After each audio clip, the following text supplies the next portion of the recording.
সেই মহিলা যখন স্বামীর আদেশ করবে আগ্নির মধ্যে জাপ দিছন, দেওয়ার লগে লগে স্বামী এখন ডাক্কন দিয়া ডাকিয়া রাখি দিছন।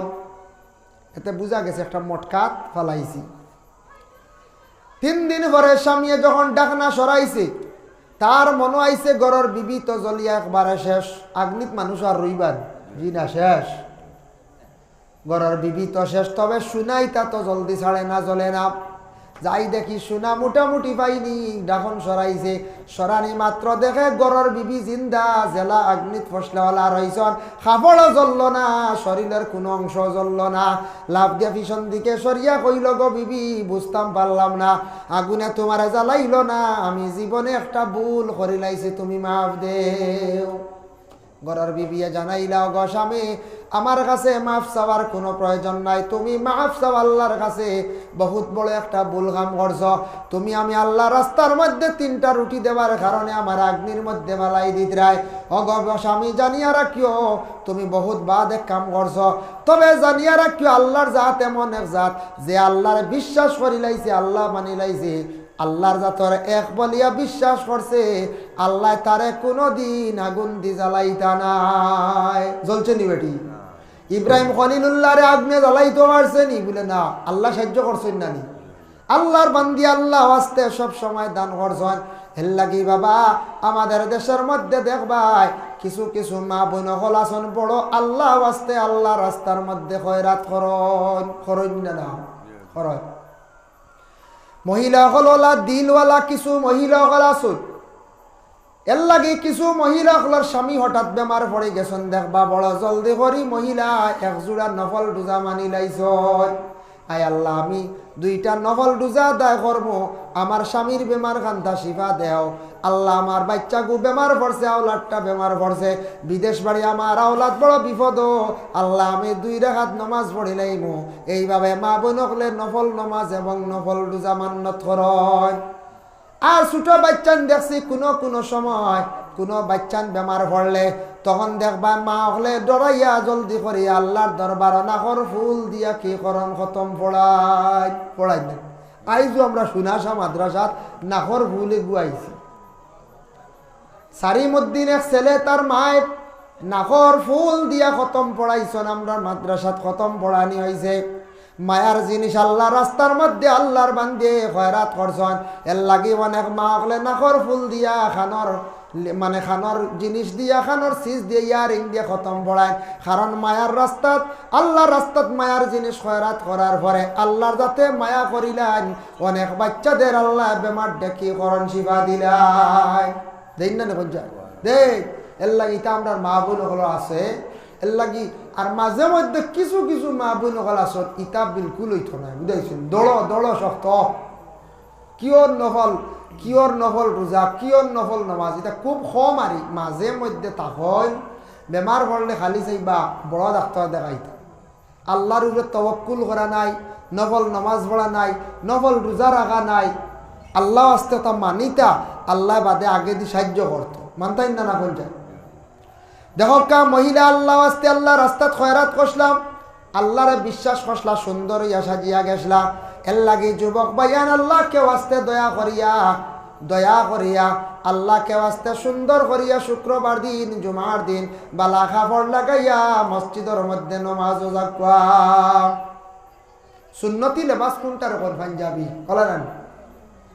পাঞ্জাবি আমরা সাধারণ যারা আছি সবে পাঞ্জাবি ব্যবহার করডা না, কোনো বাধা নাই। যার যারি ইউনিফর্ম শার্ট প্যান্ট লাগাইতরা লুঙ্গি লাগাইতরা লাগায়। তবে সপ্তাহবারে একদিন জুমার দিন সারা মুসলমান হলে আমরা সমাজ কম ঈদের দিনের জন্য একটা ভালো পাঞ্জাবি লাগানোর চেষ্টা করতাম, সুন্নতি লেবাস। আজ থাকি 2.5-3 মাস পূর্বে দেখলাম আমাদের সনাতন ধর্মের ভাই যারা তাদের বড় উৎসব গেল দুর্গা পূজার সময় ইয়ং ছেলেরার গায়ের মধ্যে আমি দেখলাম পাঞ্জাবি লাগাইল। সনাতন ধর্মের বাইনতে লাগাইছ, আমরা মুসলমান বাইনতে এখানে পাঞ্জাবি লাগাইতে আমরা অবহেলা করতাম। আমরা মুসলমান বাইনতে ওলা পাঞ্জাবি লাগানি আরম্ভ করতাম। এমন একটা ইউনিফর্ম, এমন একটা মানে কাপড় নবীজি বার করিয়া গেছেন 1500 বছর আগে। এই কাপড়ে সব জাতীয় মানিয়া নেন না রাখুন যায়। আল্লাহর রাসূলের এমন একটা কাপড় বাইর করিয়া গেছেন সুন্নতি লেবাস বাবা। দেখো কয়টা আমরা গোটা বিশ্বের মানব জাতিরা মানিয়া নিলা। বড় বড় নেতা হলে পলিটিক্যাল লাইনে যারা আছেন, রাজনীতিবিদ মানুষ যারা আছেন, অনেক মানুষে দেখবে পাঞ্জাবি ব্যবহার করিয়া তখন। আর আমরা পাঞ্জাবি লাগাইলে মনে করি মানুষে মেসাব কইলাইবা, মেসাব কইতা নাই রে। পাঞ্জাবি লাগাইলে এটা সুন্নতি লেবাস, ওটার উপরে আমরা আমল করতাম। সপ্তাহবারে শুক্রবার দিনের 2 ঈদের দিন আমরা কি করতাম বলে পাঞ্জাবি লাগাইবার আমরা চেষ্টা করতাম। শুক্রবার দিন সুন্দর করিয়া ভালো কাপড় পরিধান করিয়া মসজিদের মধ্যে যাওয়ার চেষ্টা করো। 2টা সুন্নত হইলাম। 3 নম্বর সুন্নত আল্লাহর রাসূলে ফরমায় মসজিদের মধ্যে হাঁটিয়া যাওয়া, আর একটা হইয়া থাকছে গিয়া সুন্নত। এর লাগে শুক্রবার দিন মসজিদও হাঁটি হাঁটি গেলে একটা সুন্নত রাসূলুল্লাহর সুন্নত আদায় হয়ে যায়। সময় মানছেন একদিন ব্যতিক্রমে বাইকে সাইকেলে গেছ, আর না হাঁটিয়া যাওয়া আর একটা সুন্নত। 4 নম্বরে কইতরা ইমাম সাবর ঠিক পিছনে গিয়া দাঁড়ানি ইয়া থাকছে গিয়া আর একটি সুন্নত। এখনো জায়গা লইয়া মায়ের করতাম নি আমরা বলে না, এখন শুনলাম সুন্নত গিয়া মায়ের করতাম না জায়গা লইয়া। সম্মানার্থে মুরব্বী হল আগে গেছ, গ্রামের কোনো হাফিজ সাহেব কোনো আলিম সাহেব মসজিদও গেছ, এরারে আপনার স্থান দিতা বলে ইমাম সাহেবের পিছনে ব্যতিক্রমে ইমামর নমাজও বেড়া লাগলে এই নমাজ পড়াইতে পারতা। ওলা ব্যক্তি ইমাম সাহেবের পিছনে খাড়া থাকতা।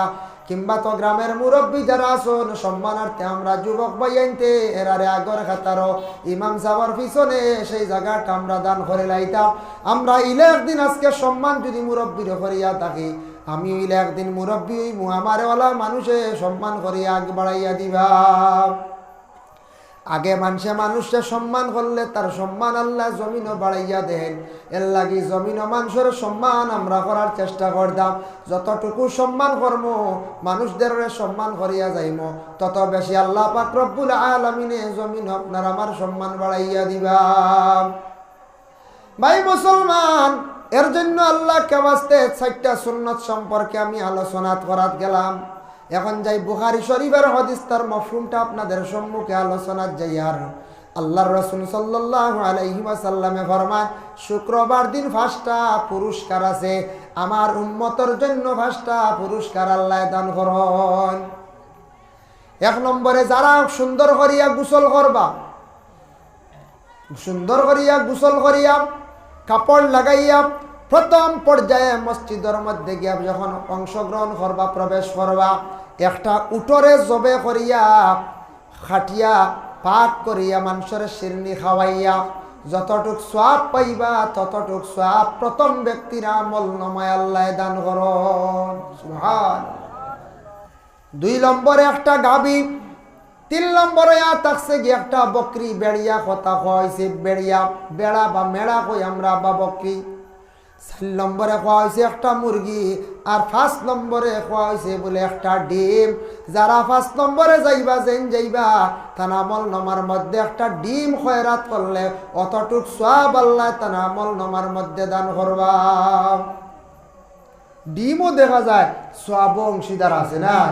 ডিম কালকে ডিম আইব না সকালে, সকালে ওইব না কিছু কালেকশন। মা বোন হলে ডিম দিন না, ডিমের কথা বুখারী শরীফও আছে। রাসূলুল্লাহ কইছেন 5 নম্বরে যেন ঢুকবা একটা ডিম সদকা করলে যতটুক সওয়াব ততটুক সওয়াব তার আমল নামায় দান করাইব। 6 নম্বরে যেন যাইবা ই সওয়াবটা কি আর মাহরুম আর পাইতা না। 7 নম্বরে আর নাই, 8 নম্বরে আর নাই, শেষ।